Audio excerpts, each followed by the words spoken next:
Bonjour, c'est Ethan, vous êtes sur Global Radio. J'apprécie beaucoup le métier de freerider.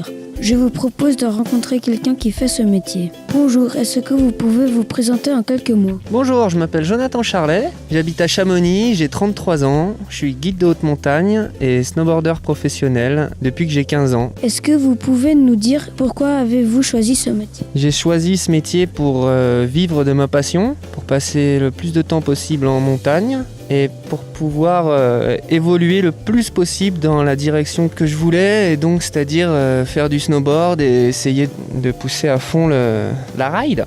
À quel âge avez-vous commencé le freeride ? Le freeride, j'ai commencé en même temps que j'ai appris à faire du snowboard. Je faisais du hors-piste. Comment avez-vous appris ? Après, j'ai appris beaucoup avec mon père, qui m'a appris la neige, les mouvements de terrain, les glaciers, les crevasses, qui m'a appris l'alpinisme, qui m'a appris à lire la montagne et le terrain, en fait. C'est très important. Et à la fois, j'ai commencé le freeride assez tard, après avoir fini ma carrière de snowboarder freestyle.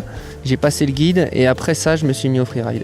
Avez-vous déjà participé à une compétition ? Oui, j'ai fait 6 ans de compétition en freestyle, des halfpipes et des modules contest, où j'ai eu la chance de faire quelques belles places et des podiums. Je fais champion de France en halfpipe et en border cross. Et après, donc, j'ai arrêté le freestyle et je me suis consacré totalement au freeride à partir de 2008, où j'ai gagné ma première course du Freeride World Tour en Russie. Après, en 2012, j'ai gagné le circuit du Freeride World Tour intégral en gagnant Verbier, l'étape de Fieberbrunn et plusieurs étapes en Andorre également et à Chamonix. Eh oui, j'ai eu cette chance. Et même une fois, j'ai fait 2 fois premier d'affilée sur 2 compétitions d'affilée. J'y croyais pas. On se concentre beaucoup pour faire des belles places. À côté de ça, il y a quand même un pourcentage de chance où on se dit il y a quand même peu de chances que je gagne 2 fois 2 compétitions d'affilée. Donc en restant concentré et sans vouloir en faire trop, en faisant juste ce qu'il fallait, et ça a marché. C'est comme ça qu'on gère le mieux la pression.